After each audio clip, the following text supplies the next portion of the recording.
En agosto de 1936, los rebeldes amplían considerablemente su inicial base de operaciones y llegan a controlar casi la mitad del territorio. Las potencias fascistas intervienen en España. Las democráticas se abstienen de ayudar activamente a la República. Los rebeldes mantienen su objetivo, Madrid. No obstante, en ciertos frentes secundarios continúan las acciones militares iniciadas a raíz de la sublevación.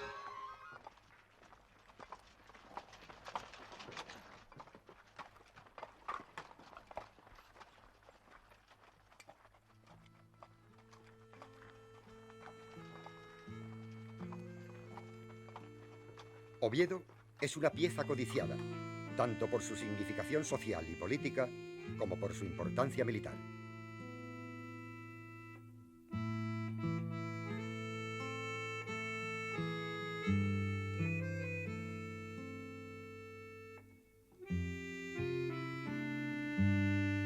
En auxilio del coronel Aranda, marchan desde Lugo en días sucesivos, a partir del 29 de julio, 4 columnas gallegas que se organizan en 2 agrupaciones.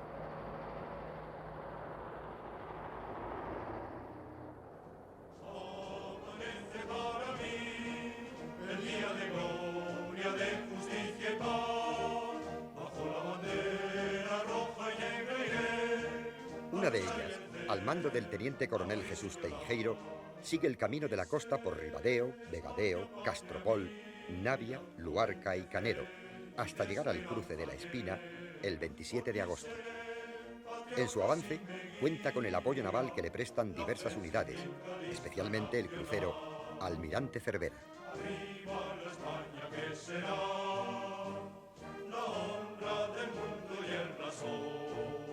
La otra agrupación, al mando del teniente coronel Fernando Gómez Palacios, que se dirige por el interior a Ponferrada y desde aquí sube por Villablino, el puerto de Leitariegos y Cangas de Narcea, confluye por Tineo con la primera en el cruce de la Espina.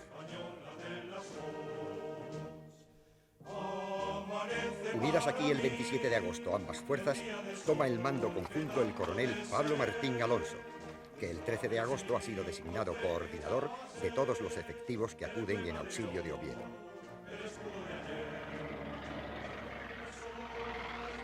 A partir del 28 prosigue el avance cada vez más difícil de estas fuerzas que por Pravia, Muros de Nalón y San Esteban de Pravia alcanzan el 9 de septiembre la línea Nalón-Narcea, desde su desembocadura hasta el pueblo de Cornellana. Quedan a 25 kilómetros de la capital asturiana.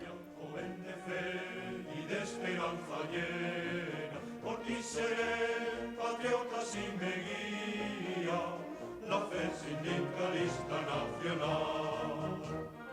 Arriba la España que será la honra del mundo y el blasón. Arriba la juventud que siente, falange española de las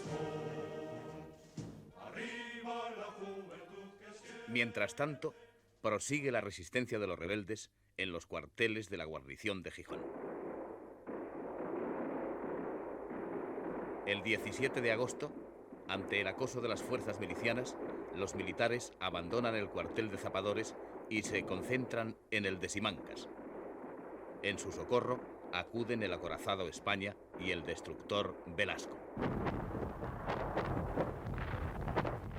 El 21, el crucero Almirante Cervera se presenta ante el puerto de El Musel y abre fuego contra los sitiadores del cuartel de Simancas, causando numerosas bajas.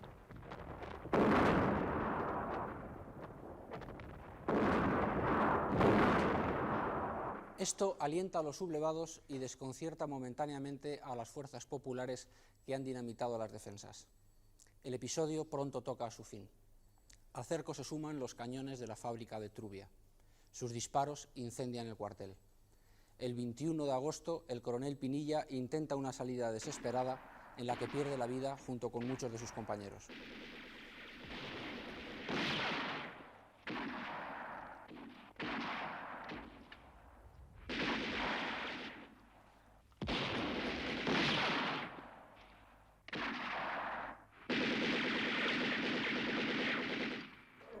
En el Liberal de Bilbao, Indalecio Prieto, publica un comentario elogiando la resistencia de 350 hombres a lo largo de un mes.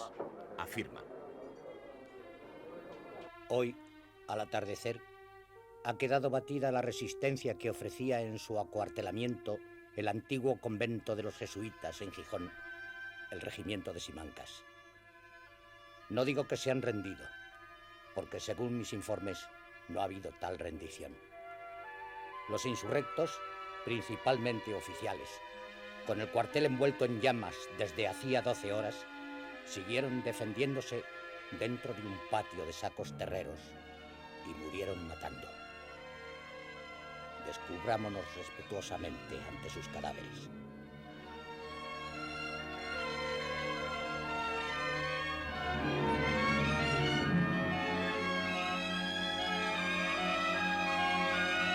El general Mola, al abandonar Pamplona para marchar a Burgos, deja al frente de aquella plaza al coronel José Solchaga, como comandante militar, jefe de las columnas que operarán sobre Guipúzcoa, aunque Mola está constantemente presente en la dirección de las operaciones.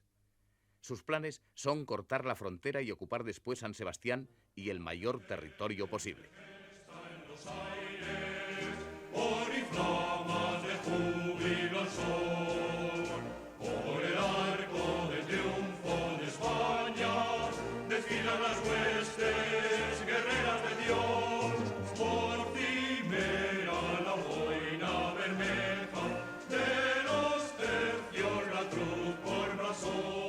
Desde Navarra, las columnas de Mola comienzan su avance a finales de julio, utilizando las vías de penetración principales que conducen hacia San Sebastián, los valles de los ríos Bidasoa, Urumea y Oria.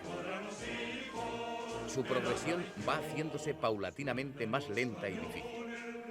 En los primeros días de agosto se llega a una estabilización que afecta sobre todo al sector norte, en la zona de Oyarzun.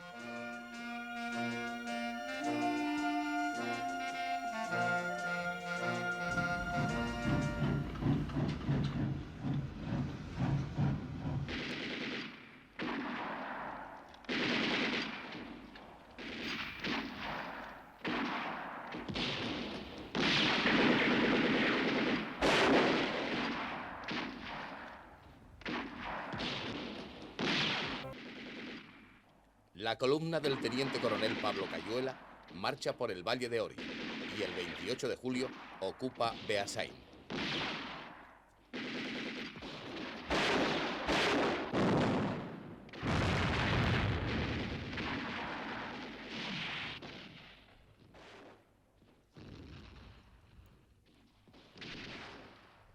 En los días siguientes, avanzando muy lentamente, toma Tolosa y Andoain, desde donde convergen sobre San Sebastián con la columna que avanza desde Irún. Por el arco de triunfo de España, desfilan las huestes guerreras de Dios, por cimera la boina bermeja, de los tercios la cruz por blasón, victoriosos por Dios y la patria, vuelven los soldados de la tradición, victoriosos por Dios y la patria, vuelven los soldados de la tradición. Las fuerzas principales que siguen la ruta del Bidasoa al mando del coronel Alfonso B. Orlegui y a las que se unen los refuerzos del coronel Joaquín Ortiz de Zárate y los requetés del comandante Rafael García Baliño, ven detenido su avance por la voladura del puente de Endarlaza, desviándose hacia el valle Oyarzun.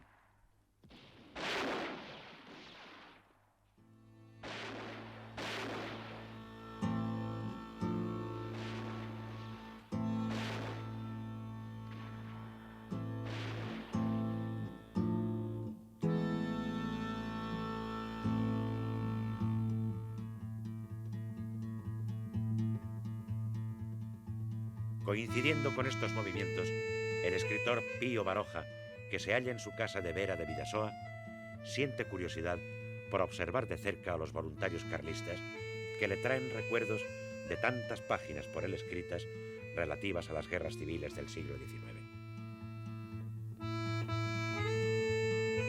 Acompañado por dos amigos, se desplaza al encuentro de las fuerzas.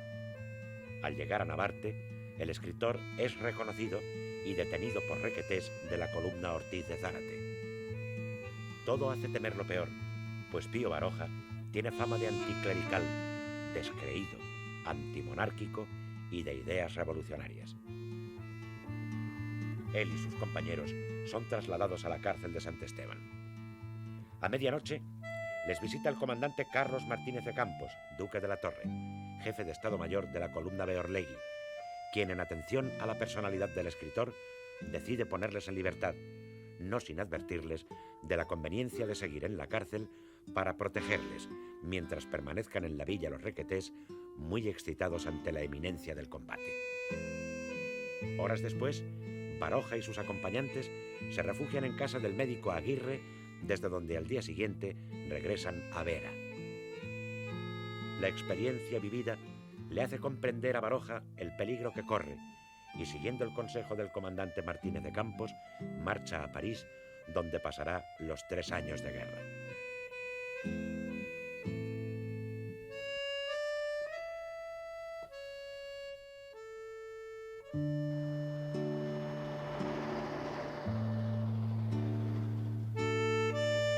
Las fuerzas del coronel Beorlegui avanzan hasta cerca de Rentería, con intención de socorrer a la guarnición de San Sebastián, sublevada en los cuarteles de Loyola.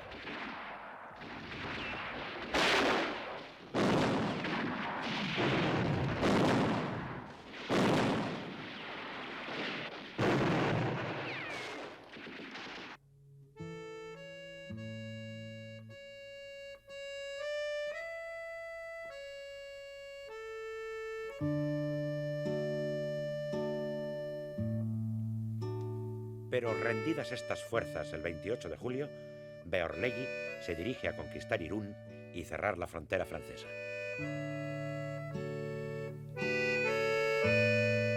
La ciudad carece de una defensa organizada y se improvisan elementales fortificaciones. Nadie cree posible derrotar a las fuerzas de Beorlegui en campo abierto y se piensa en la resistencia como única solución para frenar el avance de unas columnas militarmente superiores en disciplina y armamento.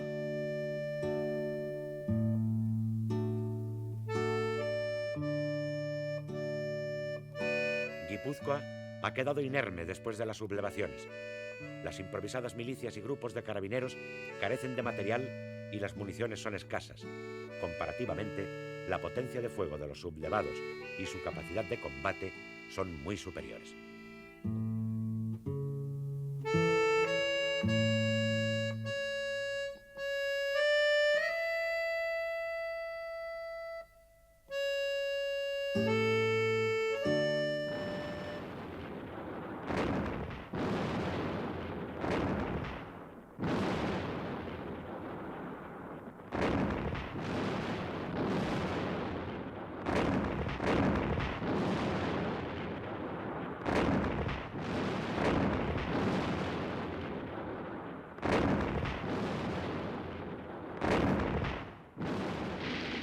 A pesar de que la artillería de Beorlegui no es poderosa, cualquier cañoneo sobre las poblaciones tiene devastadores efectos morales y en aquellos momentos confusos mina el ánimo de la retaguardia.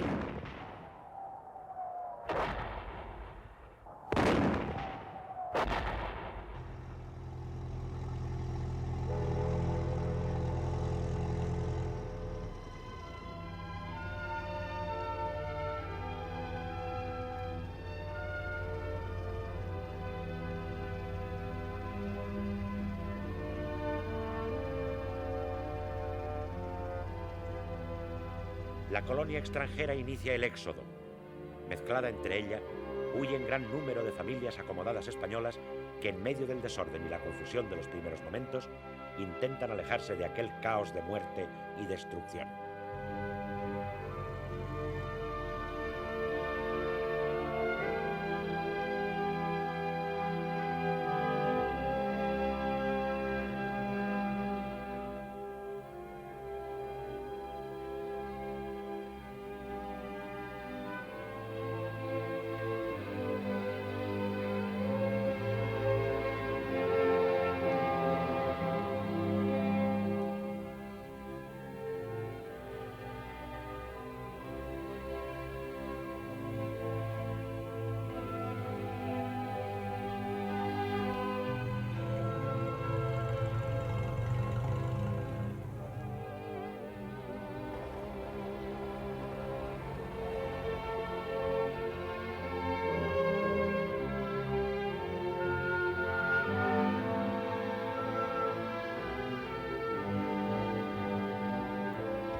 Todos los medios sirven para esta primera huida ante los desastres de la guerra.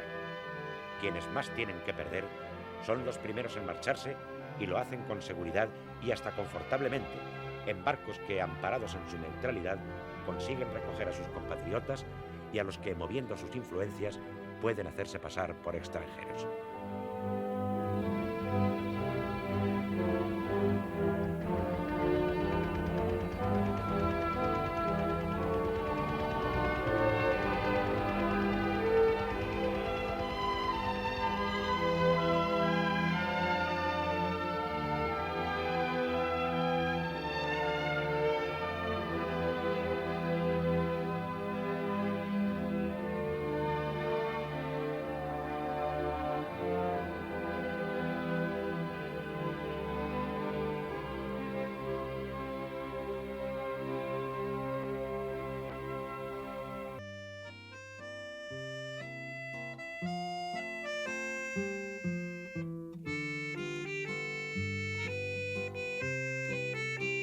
En sentido contrario, entran en España numerosos periodistas, corresponsales y operadores cinematográficos de todo el mundo. Entre ellos, Roman Karmen y Boris Moskayev llegan dispuestos a acercar a los espectadores de los noticiarios soviéticos imágenes de una guerra lejana.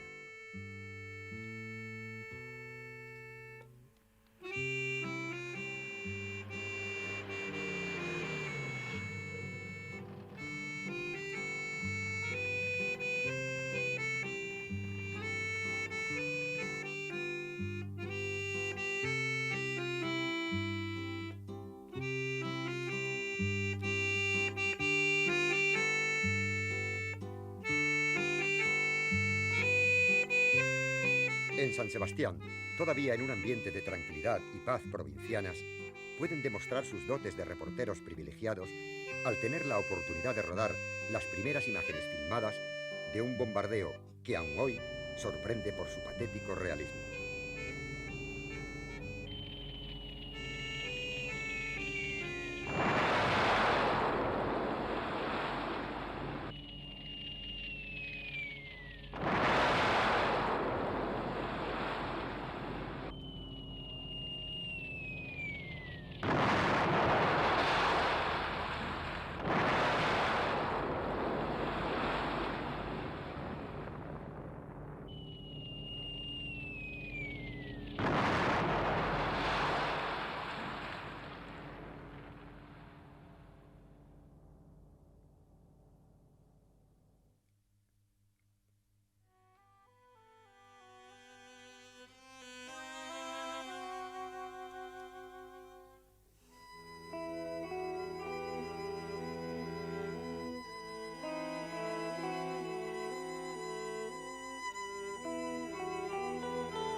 Los republicanos, a pesar de su inferioridad tanto en material bélico como en hombres bien equipados, están esperanzados en detener a sus enemigos en el Cerro de San Marcial, posición clave de Irún, que además de ser considerada un bastión natural casi inexpugnable, ha sido fortificada con los escasos medios de que disponen.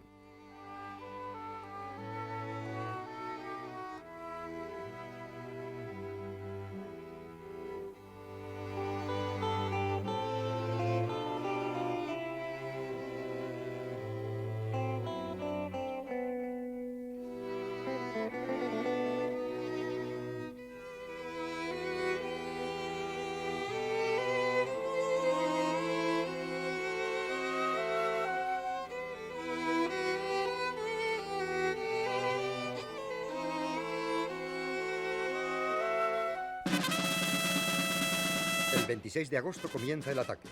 Los republicanos, que se sienten seguros y confiados en sus posiciones, se defienden con éxito.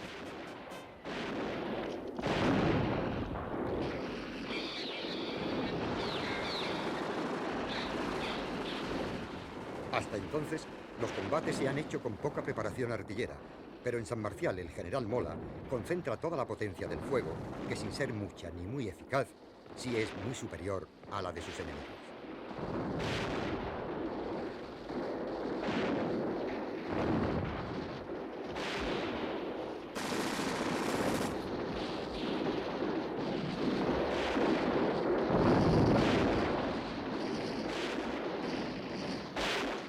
Olegui anuncia a sus hombres que el próximo combate será sangriento y que morirán quienes ataquen en vanguardia.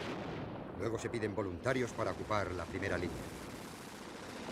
Los regidés se ofrecen masivamente.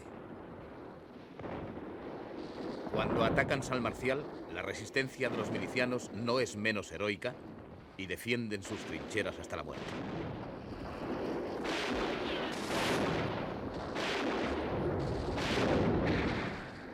Los voluntarios carlistas las asaltan, después de haber cortado las alambradas con hachas y arrancado los piquetes.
Tomado el cerro de San Marcial, Irún carece de otras posiciones sólidas.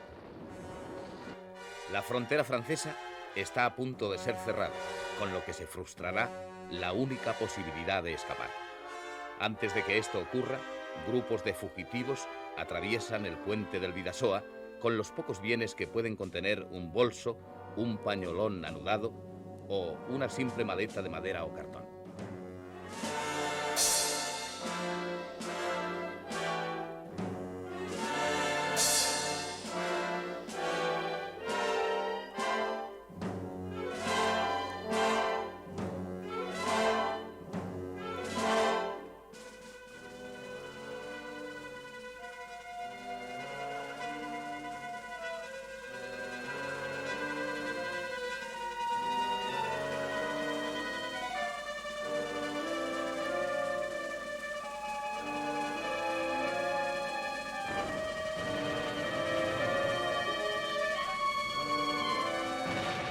Irún está en el horizonte de la línea de combate y recibe los impactos del duro cañoneo a que es sometido, mientras los milicianos, desconcertados y carentes de organización, se convierten en improvisados protagonistas de una guerra sobrecogedora que jamás habían esperado.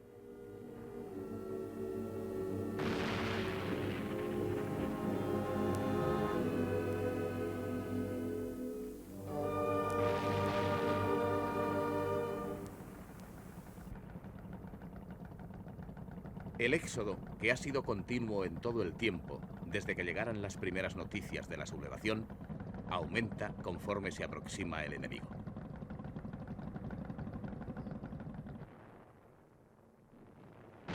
Todos los medios son válidos si con ello pueden escapar de la guerra. Desde las barcas de pesca a los pequeños botes de remo. Desde las carreras desenfrenadas y enloquecidas para cruzar el puente internacional hasta los trenes abarrotados. Encontrar un lugar es casi una acción desesperada. Todo es bueno para abandonar la patria en llamas. Al otro lado de la frontera, tan solo se oye hablar de la guerra. La Europa que está de vacaciones mira la tragedia española desde la playa de Hendaya con singular curiosidad.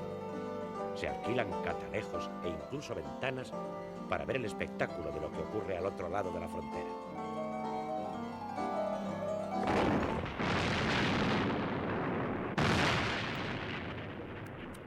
Cuando los anarquistas se retiran forzados por el empuje de las fuerzas rebeldes, fusilan a varios prisioneros. Entre ellos figura Honorio Maura, de Renovación Española, y el tradicionalista Joaquín Beunza.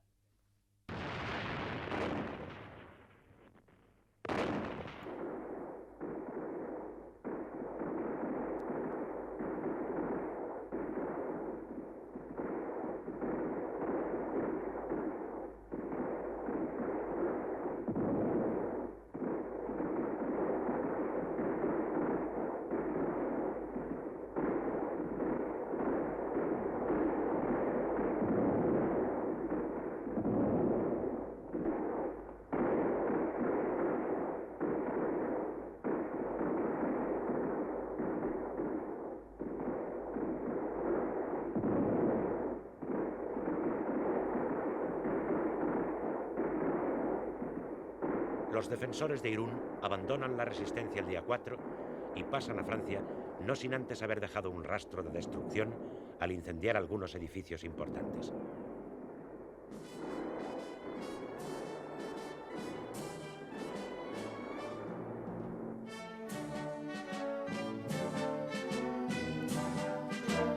Ocupado Irún por las tropas de Beorlegui, este no puede saborear su triunfo. Muere un mes más tarde como consecuencia de una herida en una pierna producida durante la ocupación.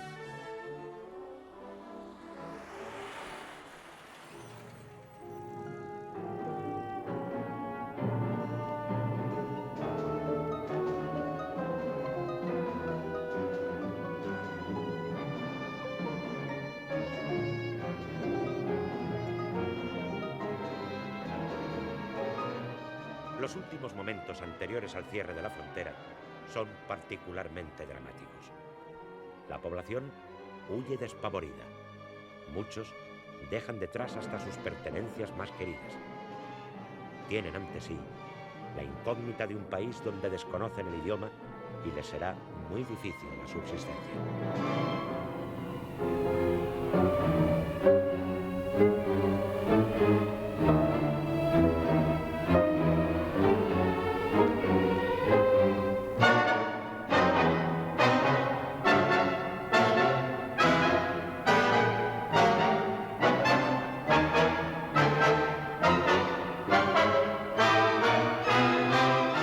Saben que cuando los sublevados lleguen al puente internacional, se habrá cerrado la única comunicación del norte republicano con Francia.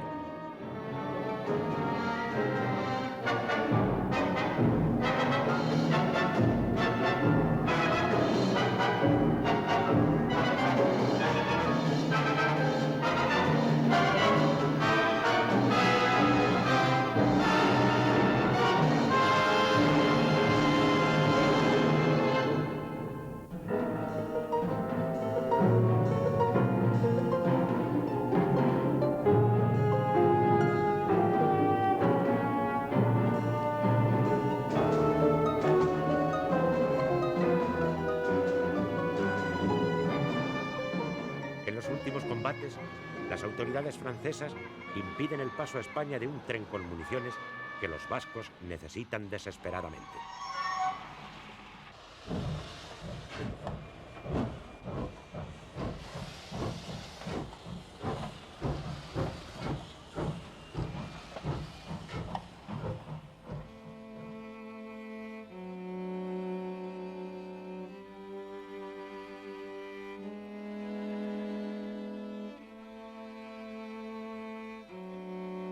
El teniente coronel Fernando Udrilla, que sustituye a Beorlegui, toma Fuenterrabía el 6 de septiembre.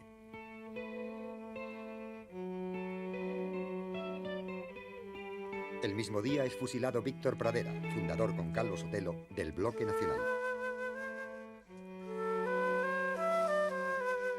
En cambio, el conde de Romanones salva la vida.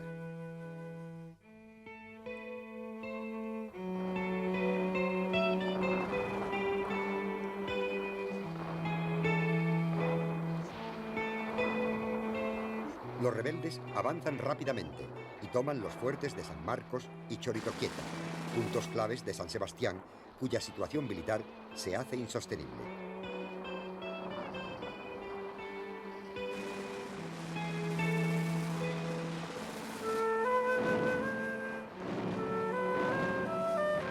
Los líderes políticos deciden abandonar la ciudad, con el voto en contra del PNV. Cuando la población conoce la noticia, se produce un éxodo masivo. El día 13, las fuerzas de Mola entran en la ciudad.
Al otro lado de la frontera se produce una situación dramática que se convertirá en constante. Los refugiados vascos son internados en improvisados campamentos.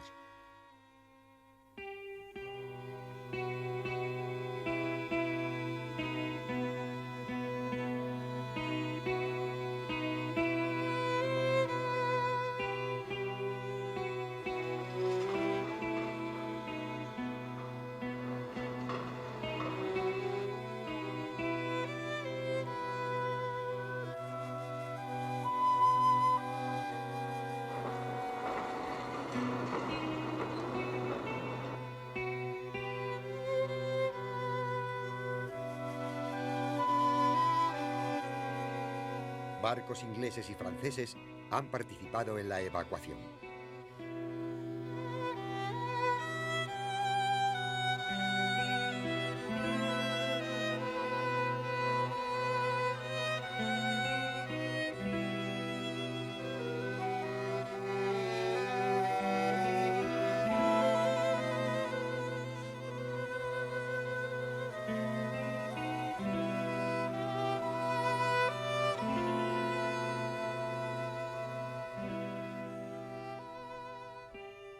Paralelamente, San Sebastián recupera la vida con nuevas señas de identidad. Pasados los combates, las calles vuelven a la normalidad. Al entusiasta clima de movilización y de lucha ha sucedido el triste panorama de los mutilados y heridos del campo de batalla.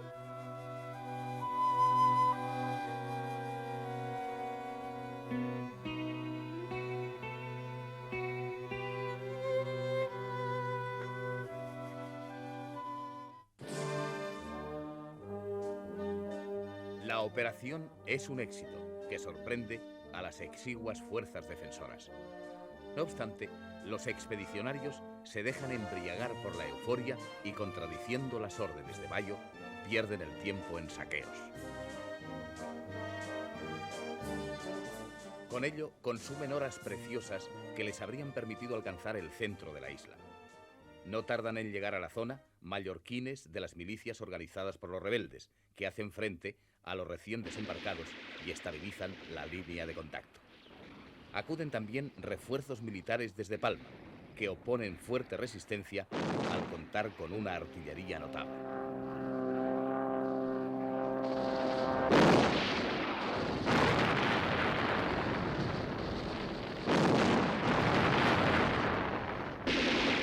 Pronto queda neutralizada la ventaja inicial de los invasores, que sufren muchas bajas. Ante la imposibilidad de continuar el avance, Bayo consolida sus posiciones hacia Son Carrió y Son Cervera, lo que le permite efectuar nuevos desembarcos de tropas, gracias a los cuales adquiere superioridad numérica. Los republicanos confiaban en que sus partidarios mallorquines se alzasen y que las tropas se rindiesen al producirse el desembarco. No ocurre ninguna de las dos cosas. El frente se estabiliza y la fuerza pierde la moral encajonada contra la costa. Se incrementan los problemas de disciplina. Sin mandos ni estructura jerárquica, aparecen todas las contradicciones de la heterogénea columna. Privadas de impulso, sin nuevas reservas que activen el frente, las fuerzas republicanas pierden la iniciativa a pesar de la indecisión de las rebeldes y de sus mandos. El 19 sobrevuelan la isla 3 hidroaviones procedentes de Italia. Son la primera respuesta a una petición de ayuda que los falangistas y militares de Mallorca han hecho a los fascistas italianos. Su actuación aumenta el desconcierto de los republicanos, aunque los aparatos regresan inmediatamente a sus bases. Diversos emisarios insisten ante Italia para conseguir armamento y aviones. El marqués de Zayas, principal dirigente falangista, pide a Pedro Sainz Rodríguez que interceda para obtener asesores militares. El 26 de agosto llega Arconobaldo Bonacorsi, amigo de Mussolini, que se hace llamar Conde Rossi. Con él acuden consejeros militares.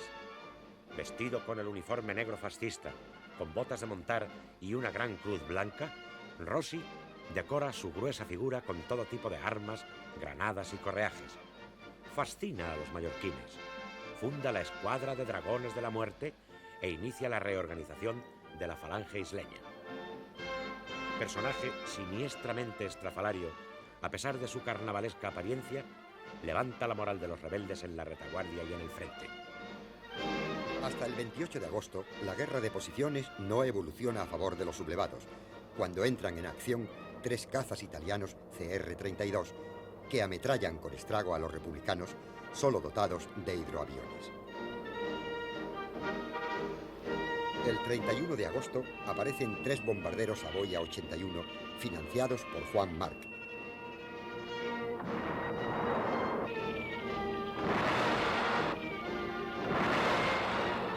Los aviadores italianos inutilizan con su fuego a los hidrorepublicanos y los buques de guerra abandonan la proximidad de la costa. La superioridad aérea absoluta pasa a los rebeldes. Una cabeza de playa no puede mantenerse en tales condiciones.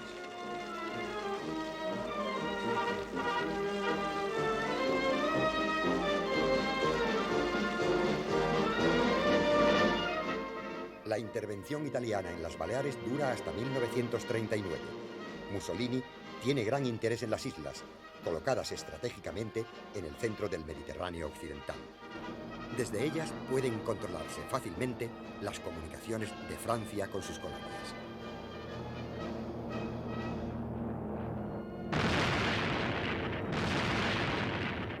El mismo día del primer bombardeo de los aviones italianos, un artículo de Indalecio Prieto aparece en el Liberal de Bilbao, en el que aboga en favor de un mando único y se declara en contra de la expedición a Mallorca. El escrito de Prieto desmoraliza a los expedicionarios. En general, la prensa de Barcelona no se solidariza con el dirigente socialista, pero el gobierno central, obsesionado por la marcha de los rebeldes sobre Madrid y la falta de buques de guerra republicanos en el Cantábrico, retira el apoyo a la expedición. El 3 de septiembre, Bayo recibe orden de evacuar.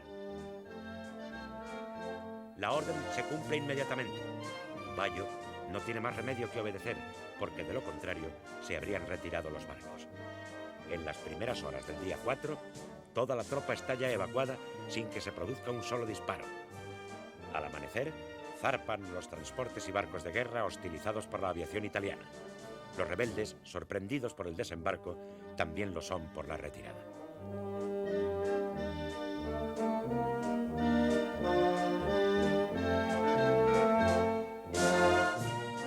Muy pocos expedicionarios quedan en tierra. De los que permanecen, la mayoría son fusilados, incluidas las mujeres. Milicianas y enfermeras son ejecutadas indistintamente. Los heridos corren la misma suerte. El periodista Guy de Traversé, secretario general del diario L'Intransigeant, que acompaña la expedición y cae prisionero en los primeros días, es también fusilado sin que se atienda a su condición de informador extranjero. Sobre los campos y playas de la zona se abandona gran cantidad de armamento. Este botín de guerra contribuye a aumentar la moral de victoria de los rebeldes.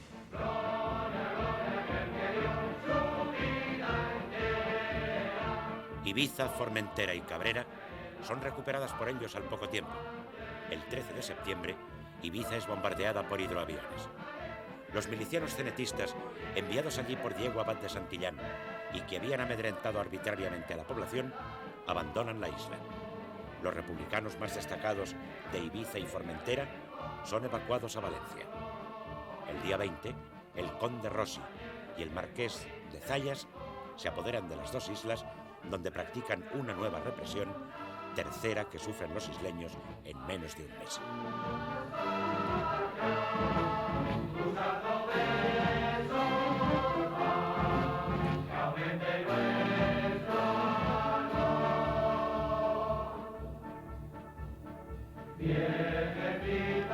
La expedición ha sido una oportunidad perdida por la República. Las islas, excepto Menorca, serán la futura plataforma aeronaval rebelde para controlar las rutas marítimas de aprovisionamiento procedentes del este y hostigar los puertos y ciudades de Cataluña y el País Valenciano. Mallorca contribuye además con hombres, víveres y material a los frentes peninsulares.